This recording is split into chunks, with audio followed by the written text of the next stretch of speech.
بسم الله الرحمن الرحيم. ألف لام ميم صاد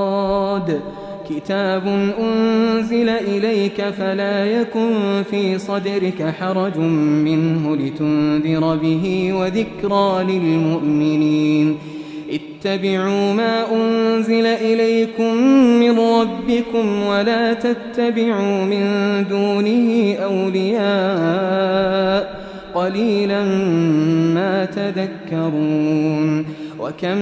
من قرية أهلكناها فجاءها بأسنا بياتا أو هم قائلون فما كان دعواهم إذ جاءهم بأسنا إلا أن قالوا إنا كنا ظالمين. فلنسألن الذين أرسل إليهم ولنسألن المرسلين فلنقصن عليهم بعلم وما كنا غائبين. والوزن يومئذ الحق فمن ثقلت موازينه فأولئك هم المفلحون ومن خفت موازينه فأولئك الذين خسروا أنفسهم بما كانوا بآياتنا يظلمون. ولقد مكناكم في الأرض وجعلنا لكم فيها معايش قليلا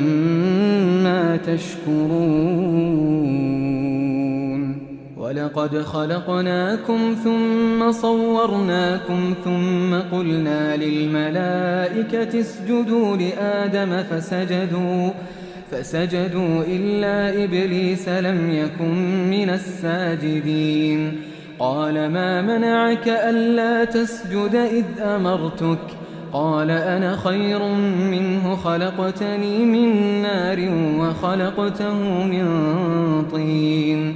قال فاهبط منها فما يكون لك أن تتكبر فيها فاخرج إنك من الصاغرين. قال أنظرني إلى يوم يبعثون. قال إنك من المنظرين. قال فبما أغويتني لأقعدن لهم صراطك المستقيم ثم لآتينهم من بين أيديهم ومن خلفهم وعن أيمانهم وعن شمائلهم ولا تجد أكثرهم شاكرين. قال اخرج منها مذءوما مدحورا لمن تبعك منهم لأملأن جهنم منكم أجمعين. ويا آدم اسكن أنت وزوجك الجنة فكلا من حيث شئتما ولا تقربا هذه الشجرة فتكونا من الظالمين. فوسوس لهما الشيطان ليبدي لهما ما وري عنهما من سوآتهما وقال ما نهاكما ربكما عن هذه الشجرة إلا أن تكونا ملكين أو تكونا من الخالدين. وقاسمهما إني لكما لمن الناصحين فدلاهما بغرور. فلما ذاقا الشجرة بدت لهما سوآتهما وطفقا يخصفان عليهما من ورق الجنة وناداهما ربهما ألم أنهكما عن تلكما الشجرة وأقل لكما إن الشيطان لكما عدو مبين. قالا ربنا ظلمنا أنفسنا وإن لم تغفر لنا وترحمنا لنكونن من الخاسرين. قال اهبطوا بعضكم لبعض عدو ولكم في الأرض مستقر ومتاع إلى حين قال فيها تحيون وفيها تموتون ومنها تخرجون يا بني آدم قد أنزلنا عليكم لباسا يواري سوآتكم وريشا ولباس التقوى ذلك خير ذلك من آيات الله لعلهم يذكرون يا بني آدم لا يفتننكم الشيطان كما أخرج أبويكم من الجنة ينزع عنهما لباسهما ليريهما سوآتهما إنه يراكم هو وقبيله من حيث لا ترونهم إنا جعلنا الشياطين أولياء للذين لا يؤمنون وإذا فعلوا فاحشة قالوا وجدنا عليها آباءنا والله أمرنا بها قل إن الله لا يأمر بالفحشاء أتقولون على الله ما لا تعلمون قل أمر ربي بالقسط وأقيموا وجوهكم عند كل مسجد وادعوه مخلصين له الدين كما بدأكم تعودون فريقا هدى وفريقا حق عليهم الضلالة إنهم اتخذوا الشياطين أولياء من دون الله ويحسبون أنهم مهتدون يا بني آدم خذوا زينتكم عند كل مسجد وكلوا واشربوا ولا تسرفوا إنه لا يحب المسرفين قل من حرم زينة الله التي أخرج لعباده والطيبات من الرزق قل هي للذين آمنوا في الحياة الدنيا خالصة يوم القيامة كذلك نفصل الآيات لقوم يعلمون قل إنما حرم ربي الفواحش ما ظهر منها وما بطن والإثم والبغي بغير الحق وأن تشركوا بالله ما لم ينزل به سلطانا وأن تقولوا على الله ما لا تعلمون ولكل أمة أجل فإذا جاء أجلهم لا يستأخرون ساعة ولا يستقدمون يا بني آدم إما يأتينكم رسل منكم يقصون عليكم آياتي فمن اتقى وأصلح فلا خوف عليهم ولا هم يحزنون والذين كذبوا بآياتنا واستكبروا عنها أولئك أصحاب النار هم فيها خالدون فمن أظلم ممن افترى على الله كذبا أو كذب بآياته أولئك ينالهم نصيبهم من الكتاب حتى إذا جاءتهم رسلنا يتوفونهم قالوا أين ما كنتم تدعون من دون الله قالوا ضلوا عنا وشهدوا على أنفسهم أنهم كانوا كافرين قال ادخلوا في قد خلت من قبلكم من الجن والإنس في النار كلما دخلت أمة لعنت أختها حتى إذا اداركوا فيها جميعا قالت أخراهم لأولاهم ربنا هؤلاء أضلونا فآتهم عذابا ضعفا من النار قال لكل ضعف ولكن لا تعلمون وقالت أولاهم لأخراهم فما كان لكم علينا من فضل فذوقوا العذاب بما كنتم تكسبون إن الذين كذبوا بآياتنا واستكبروا عنها لا تفتح لهم أبواب السماء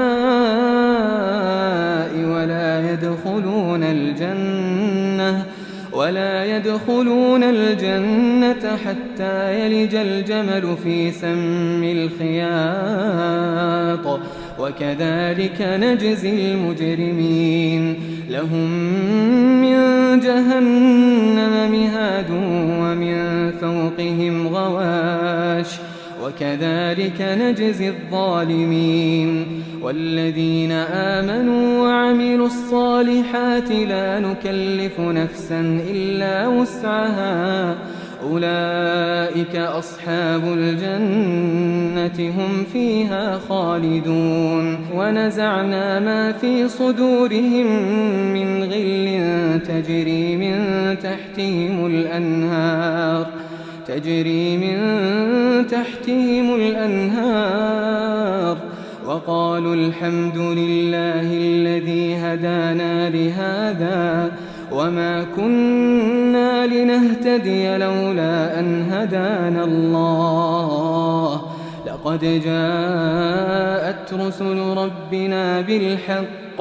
ونودوا أن تلكم الجنة أورثتموها بما كنتم تعملون ونادى أصحاب الجنة أصحاب النار أن قد وجدنا ما وعدنا ربنا حقا فهل وجدتم ما وعد ربكم حقا قالوا نعم فأذن مؤذن بينهم اللعنة الله على الظالمين الذين يصدون عن سبيل الله ويبغونها عوجا وهم بالآخرة كافرون وبينهما حجاب وعلى الأعراف رجال يعرفون كلا بسيماهم ونادوا أصحاب الجنة أن سلام عليكم لم يدخلوها وهم يطمعون وإذا صرفت أبصارهم تلقاء أصحاب النار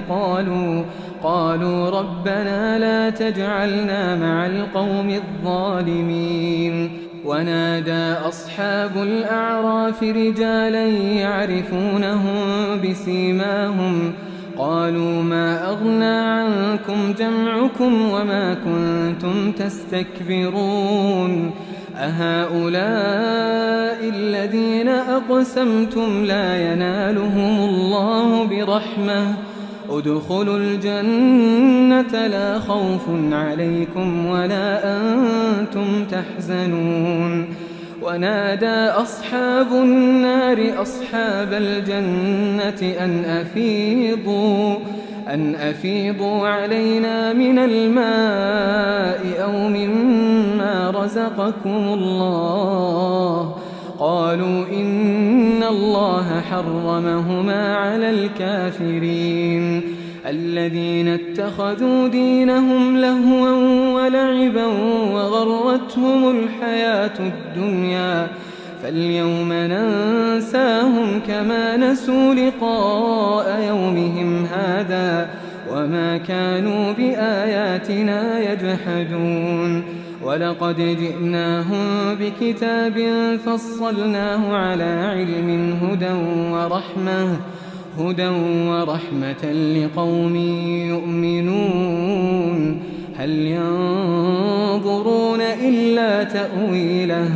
يوم يأتي تأويله يقول الذين نسوه من قبل قد جاءت رسل ربنا بالحق فهل لنا من شفعاء فيشفعوا لنا أو نرد فنعمل غير الذي كنا نعمل قد خسروا أنفسهم وضل عنهم ما كانوا يفترون إن ربكم الله الذي خلق السماوات والأرض في 6 أيام ثم استوى على العرش يغشي الليل النهار يطلبه حثيثا والشمس والقمر والنجوم مسخرات بأمره ألا له الخلق والأمر تبارك الله رب العالمين ادعوا ربكم تضرعا وخفية إنه لا يحب المعتدين ولا تفسدوا في الأرض بعد إصلاحها وادعوه خوفا وطمعا إن رحمة الله قريب من المحسنين وهو الذي يرسل الرياح بشرا بين يدي رحمته حتى إذا أقلت سحابا ثقالا سقناه لبلد ميت فأنزلنا به الماء فأخرجنا به من كل الثمرات كذلك نخرج الموتى لعلكم تذكرون والبلد الطيب يخرج نباته بإذن ربه والذي خبث لا يخرج إلا نكدا كذلك نصرف الآيات لقوم يشكرون لقد أرسلنا نوحا إلى قومه فقال يا قوم اعبدوا الله ما لكم من إله غيره إني أخاف عليكم عذاب يوم عظيم قال الملأ من قومه إنا لنراك في ضلال مبين قال يا قوم ليس بي ضلالة ولكني رسول من رب العالمين أبلغكم رسالات ربي وأنصح لكم وأعلم من الله ما لا تعلمون أوعجبتم أن جاءكم ذكر من ربكم على رجل منكم لينذركم ولتتقوا ولعلكم ترحمون فكذبوه فأنجيناه والذين معه في الفلك وأغرقنا الذين كذبوا بآياتنا إنهم كانوا قوما عمين وإلى عاد أخاهم هودا قال يا قوم اعبدوا الله ما لكم من إله غيره أفلا تتقون قال الملأ الذين كفروا من قومه إنا لنراك في سفاهة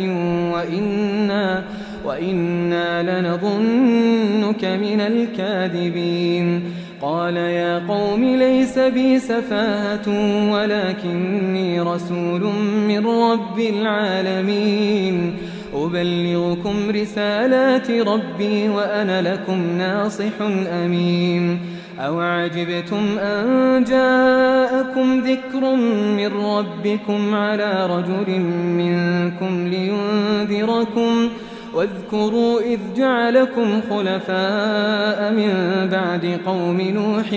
وزادكم في الخلق بسطة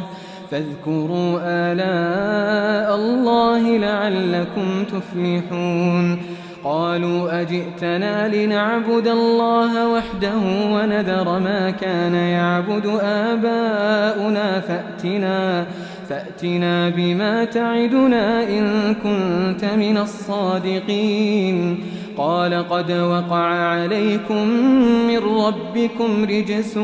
وغضب أتجادلونني في أسماء سميتموها أنتم وآباؤكم ما نزل الله بها من سلطان فانتظروا إني معكم من المنتظرين فأنجيناه والذين معه برحمة منا وقطعنا دابر الذين كذبوا بآياتنا وما كانوا مؤمنين وإلى ثمود أخاهم صالحا قال يا قوم اعبدوا الله ما لكم من إله غيره قد جاءتكم بينة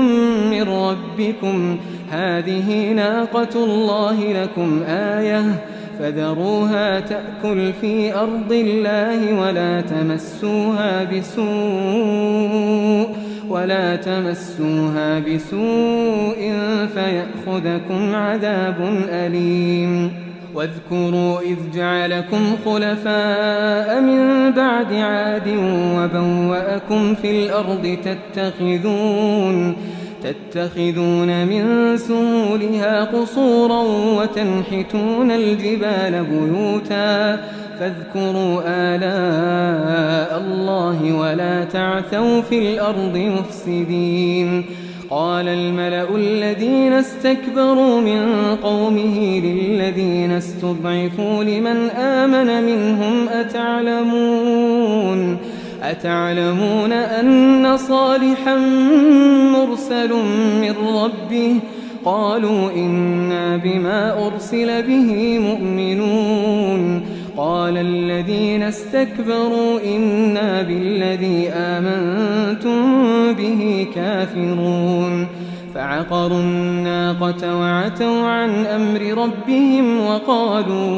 وقالوا يا صالح ائتنا بما تعدنا إن كنت من المرسلين فأخذتهم الرجفة فأصبحوا في دارهم جاثمين فتولى عنهم وقال يا قوم لقد أبلغتكم رسالة ربي ونصحت لكم ولكن لا تحبون الناصحين ولوطا إذ قال لقومه أتأتون الفاحشة ما سبقكم بها من أحد من العالمين إنكم لتأتون الرجال شهوة من دون النساء بل أنتم قوم مسرفون وما كان جواب قومه إلا أن قالوا أخرجوهم من قريتكم إنهم أناس يتطهرون فأنجيناه وأهله إلا امرأته كانت من الغابرين وأمطرنا عليهم مطرا فانظر كيف كان عاقبة المجرمين وإلى مدين أخاهم شعيبا قال يا قوم اعبدوا الله ما لكم من إله غيره قد جاءتكم بينة من ربكم فأوفوا الكيل والميزان ولا تبخسوا الناس أشياءهم ولا تفسدوا في الأرض بعد إصلاحها ذلكم خير لكم إن كنتم مؤمنين ولا تقعدوا بكل صراط توعدون وتصدون عن سبيل الله من آمن به وتبغونها عوجا واذكروا إذ كنتم قليلا فكثركم وانظروا كيف كان عاقبة المفسدين وإن كان طائفة منكم آمنوا بالذي أرسلت به وطائفة لم يؤمنوا فاصبروا حتى يحكم الله بيننا وهو خير الحاكمين قال الملأ الذين استكبروا من قومه لنخرجنك يا شعيب والذين آمنوا معك من قريتنا أو لتعودن في ملتنا قال أولو كنا كارهين قد افترينا على الله كذبا إن عدنا في ملتكم بعد إذ نجانا الله منها وما يكون لنا أن نعود فيها إلا أن يشاء الله ربنا وسع ربنا كل شيء علما على الله توكلنا ربنا افتح بيننا وبين قومنا بالحق وأنت خير الفاتحين. وقال الملأ الذين كفروا من قومه لئن اتبعتم شعيبا إنكم إذا لخاسرون فأخذتهم الرجفة فأصبحوا في دارهم جاثمين. الذين كذبوا شعيبا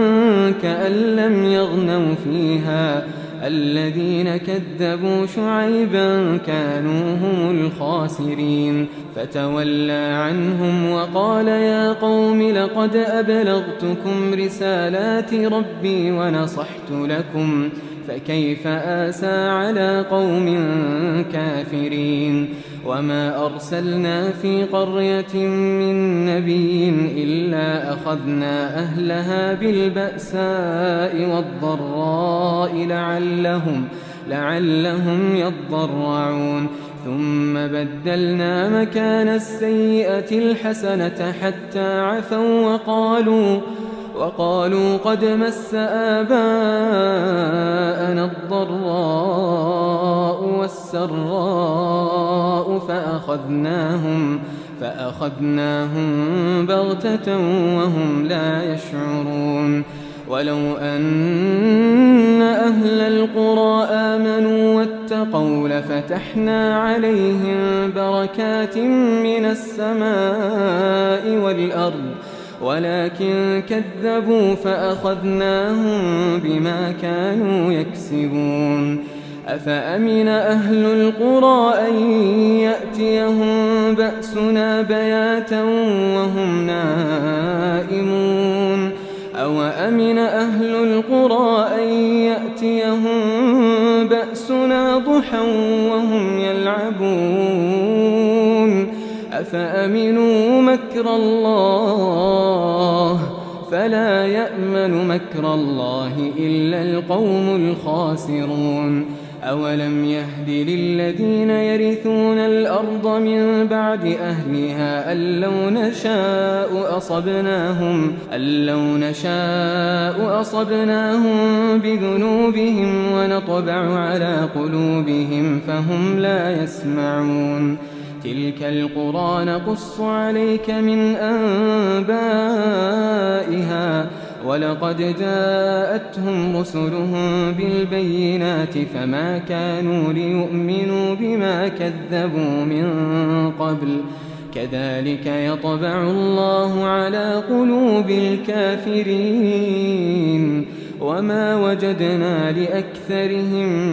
من عهد وإن وجدنا أكثرهم لفاسقين.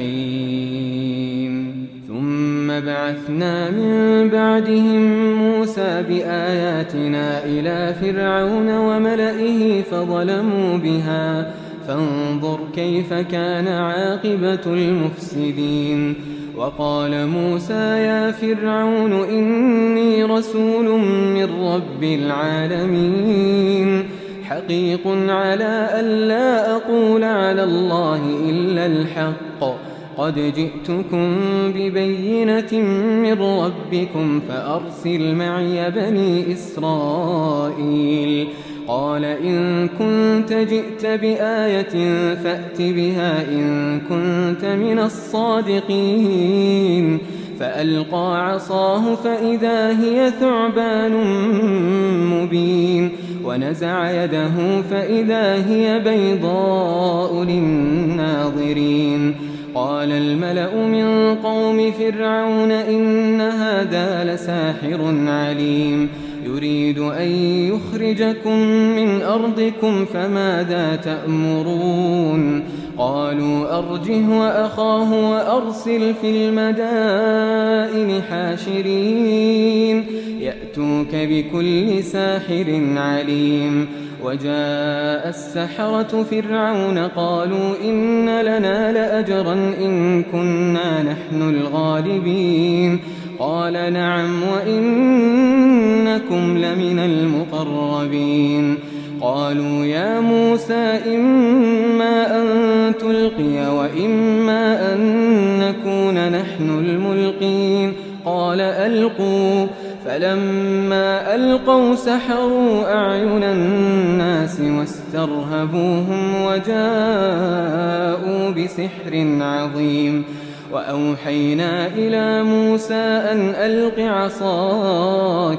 فإذا هي تلقف ما يأفكون فوقع الحق وبطل ما كانوا يعملون فغلبوا هنالك وانقلبوا صاغرين وألقي السحرة ساجدين قالوا آمنا برب العالمين رب موسى وهارون قال فرعون آمنتم به قبل أن آذن لكم إن هذا لمكر مكرتموه في المدينة لتخرجوا منها أهلها فسوف تعلمون لأقطعن أيديكم وأرجلكم من خلاف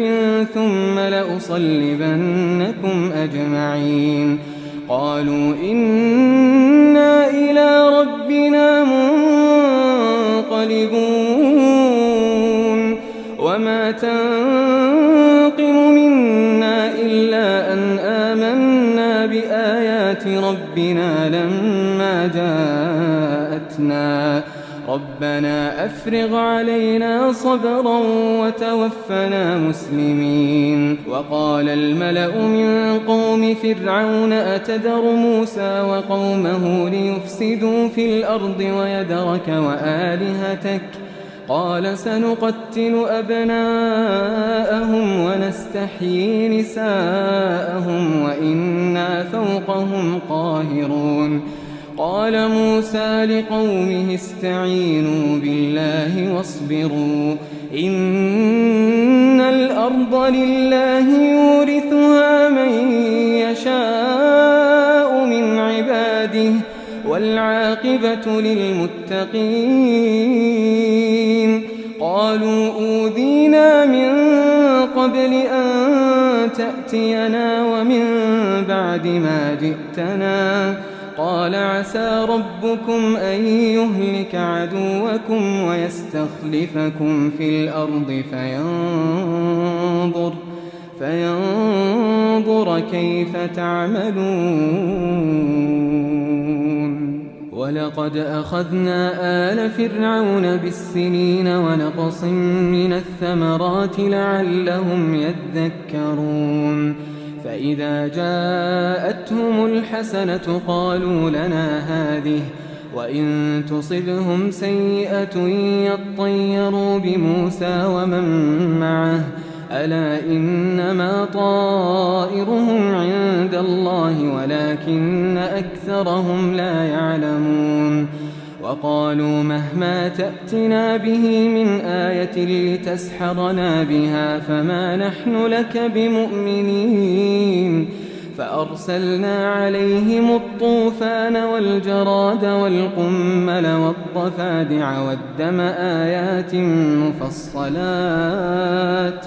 فاستكبروا وكانوا قوما مجرمين ولما وقع عليهم الرجز قالوا يا موسى ادع لنا ربك بما عهد عندك لئن كشفت عنا الرجز لنؤمنن لك ولنرسلن معك بني إسرائيل فلما كشفنا عنهم الرجز إلى أجل هم بالغوه إذا هم ينكثون فانتقمنا منهم فأغرقناهم في اليم بأنهم كذبوا بآياتنا وكانوا عنها غافلين وأورثنا القوم الذين كانوا يستضعفون مشارق الأرض ومغاربها التي باركنا فيها وتمت كلمة ربك الحسنى على بني إسرائيل بما صبروا ودمرنا ما كان يصنع فرعون وقومه وما كانوا يعرشون وجاوزنا ببني إسرائيل البحر فأتوا على قوم يعكفون على أصنام لهم قالوا يا موسى اجعل لنا إلها كما لهم آلهة قال إنكم قوم تجهلون إن هؤلاء متبر ما هم فيه وباطل ما كانوا يعملون قال أغير الله أبغيكم إلها وهو فضلكم على العالمين وإذ أنجيناكم من آل فرعون يسومونكم سوء العذاب يقتلون أبناءكم ويستحيون نساءكم وفي ذلكم بلاء من ربكم عظيم وواعدنا موسى 30 ليلة وأتممناها ب10 فتم ميقات ربه 40 ليلة وقال موسى لأخيه هارون اخلفني في قومي وأصلح ولا تتبع سبيل المفسدين ولما جاء موسى لميقاتنا وكلمه ربه قال رب أرني أنظر إليك قال لن تراني ولكن انظر إلى الجبل فإن استقر مكانه فسوف تراني فلما تجلى ربه للجبل جعله دكا وخر موسى صعقا فلما أفاق قال سبحانك تبت إليك وأنا أول المؤمنين قال يا موسى إني اصطفيتك على الناس برسالاتي وبكلامي فخذ ما آتيتك وكن من الشاكرين وكتبنا له في الألواح من كل شيء موعظة وتفصيلا لكل شيء فخذها بقوة وأمر قومك يأخذوا بأحسنها سأريكم دار الفاسقين سأصرف عن آياتي الذين يتكبرون في الأرض بغير الحق وإن يروا كل آية لا يؤمنوا بها وإن يروا سبيل الرشد لا يتخذوه سبيلا وإن يروا سبيل الغي يتخذوه سبيلا ذلك بأنهم كذبوا بآياتنا وكانوا عنها غافلين والذين كذبوا بآياتنا ولقاء الآخرة حبطت أعمالهم هل يجزون إلا ما كانوا يعملون واتخذ قوم موسى من بعده من حليهم عجلا جسدا له خوار ألم يروا أنه لا يكلمهم ولا يهديهم سبيلا اتخذوه وكانوا ظالمين ولما سقط في أيديهم ورأوا أنهم قد ضلوا قالوا لئن لم يرحمنا ربنا ويغفر لنا لنكونن من الخاسرين ولما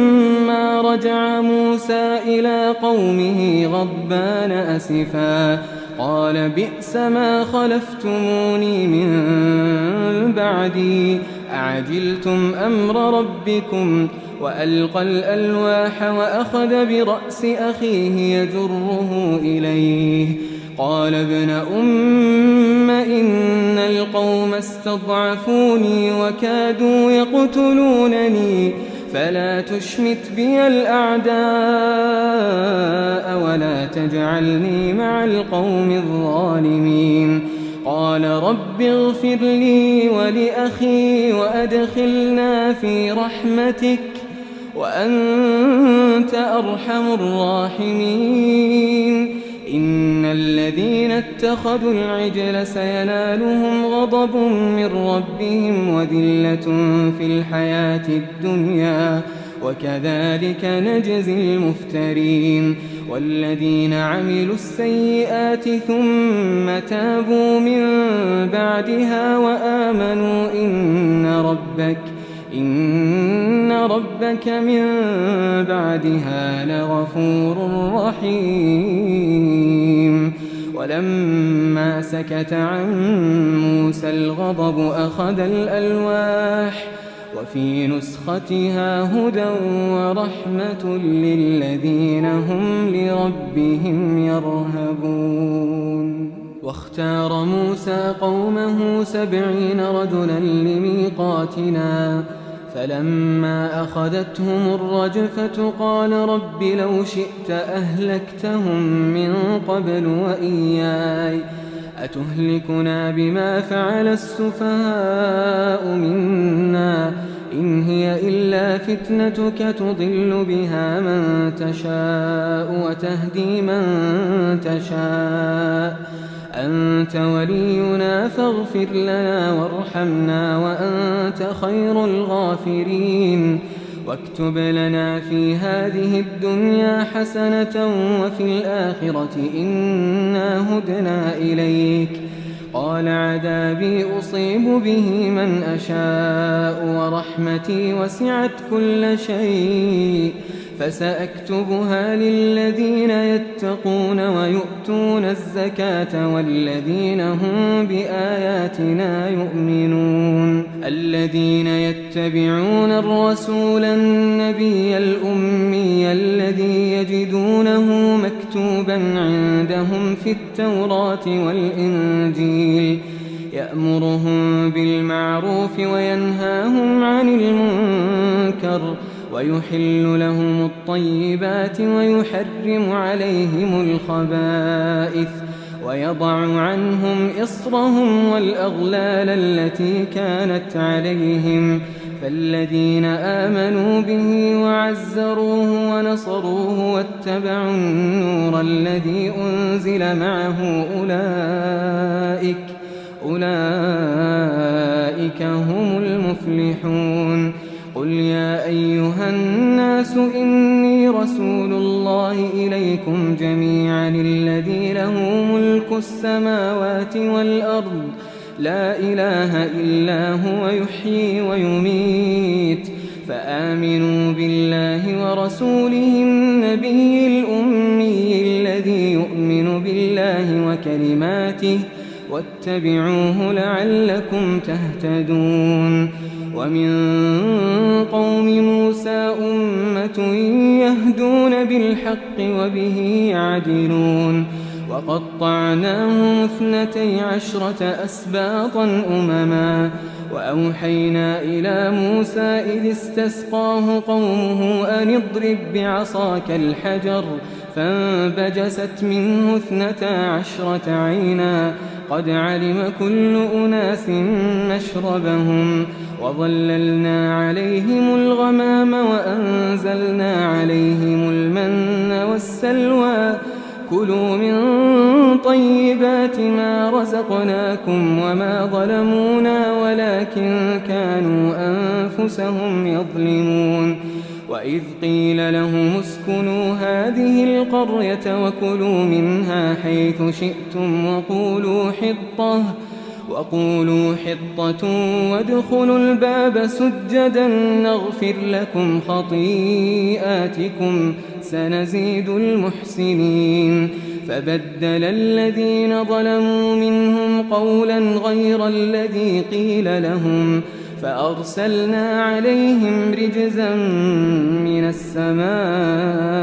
بما كانوا يظلمون واسألهم عن القرية التي كانت حاضرة البحر إذ يعدون في السبت إذ تأتيهم حيتانهم يوم سبتهم شرعا ويوم لا يسبتون لا تأتيهم كذلك نبلوهم بما كانوا يفسقون إذ قالت أمة منهم لم تعظون قوما الله مهلكهم أو معذبهم عذابا شديدا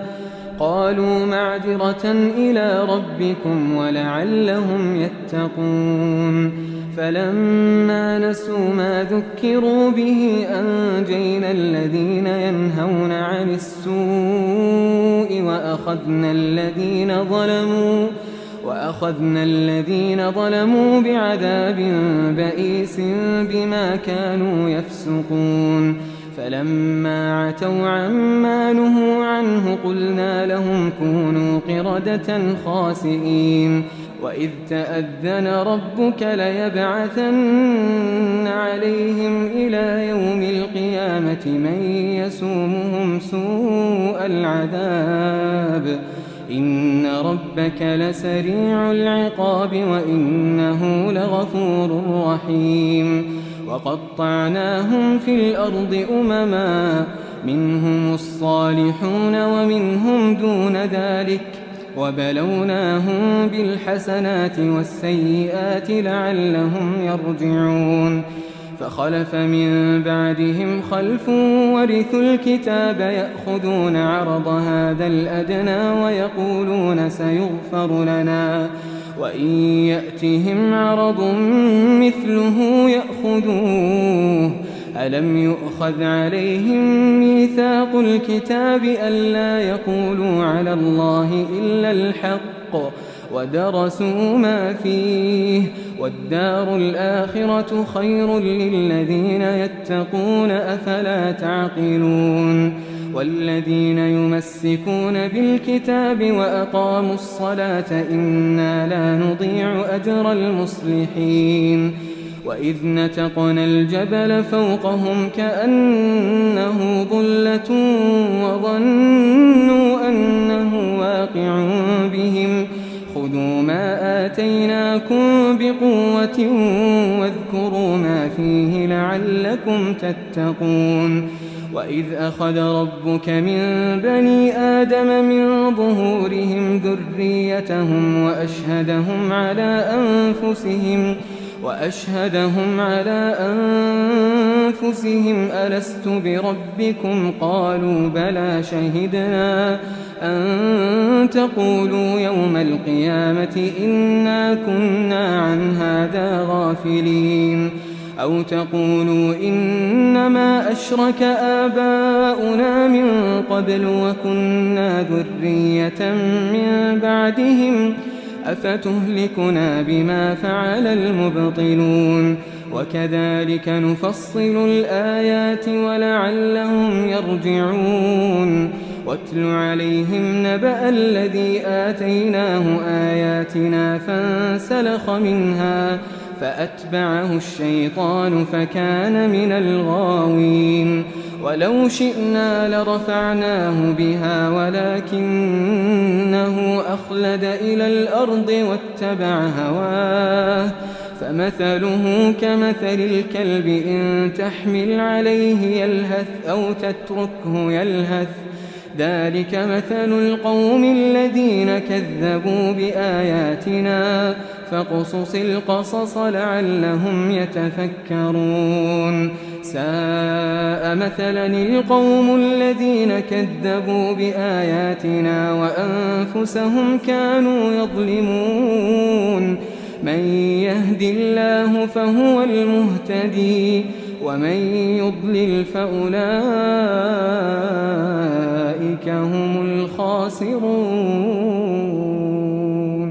ولقد ذرأنا لجهنم كثيرا من الجن والإنس لهم قلوب لا يفقهون بها ولهم أعين لا يبصرون بها ولهم آذان لا يسمعون بها أولئك كالأنعام بل هم أضل أولئك هم الغافلون ولله الأسماء الحسنى فادعوه بها وذروا الذين يلحدون في أسمائه سيجزون ما كانوا يعملون وممن خلقنا أمة يهدون بالحق وبه يعدلون والذين كذبوا بآياتنا سنستدرجهم من حيث لا يعلمون وأملي لهم إن كيدي متين أولم يتفكروا ما بصاحبهم من جنة إن هو إلا نذير مبين أولم ينظروا في ملكوت السماوات والأرض وما خلق الله من شيء وأن عسى أن يكون قد اقترب أجلهم فبأي حديث بعده يؤمنون من يضلل الله فلا هادي له ويذرهم في طغيانهم يعمهون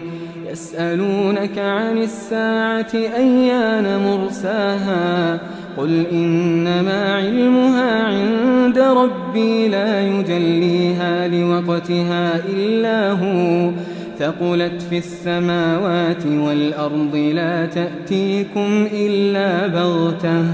يسألونك كأنك حفي عنها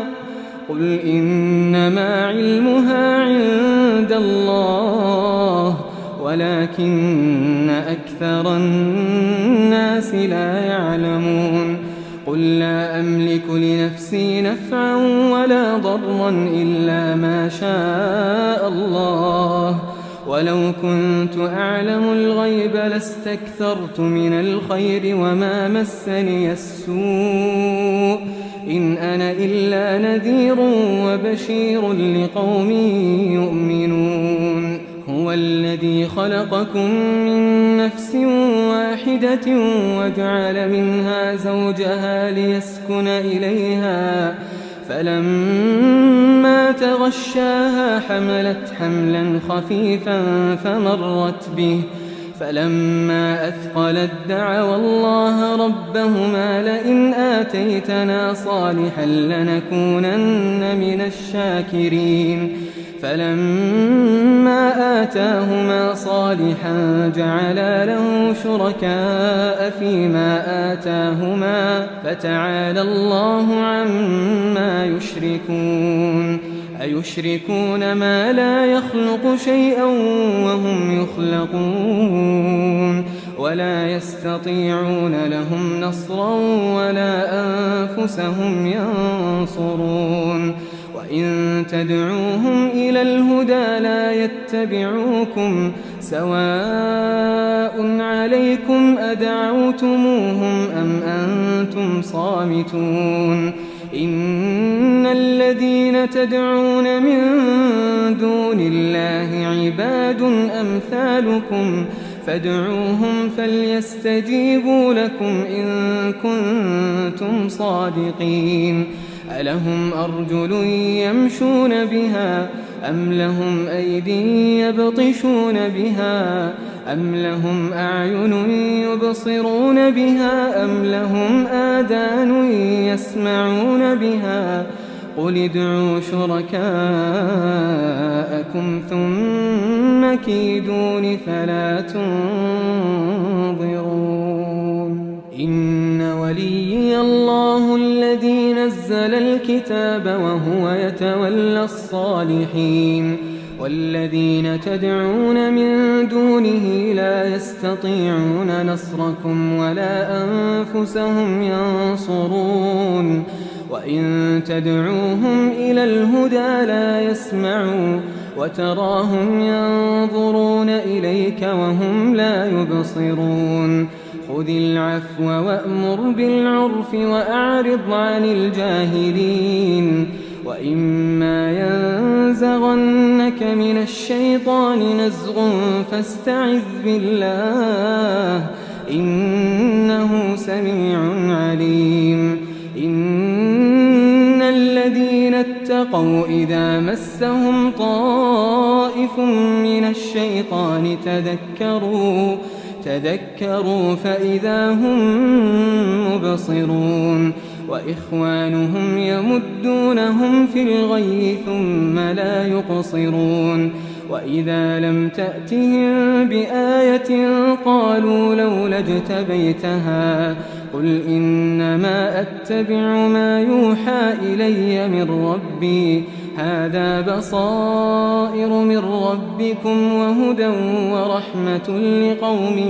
يؤمنون وإذا قرئ القرآن فاستمعوا له وأنصتوا لعلكم ترحمون وإذا قرئ القرآن فاستمعوا له وأنصتوا لعلكم ترحمون واذكر ربك في نفسك تضرعا وخيفة ودون الجهر من القول بالغدو والآصال ولا تكن من الغافلين إن الذين عند ربك لا يستكبرون عن عبادته ويسبحونه وله يسجدون.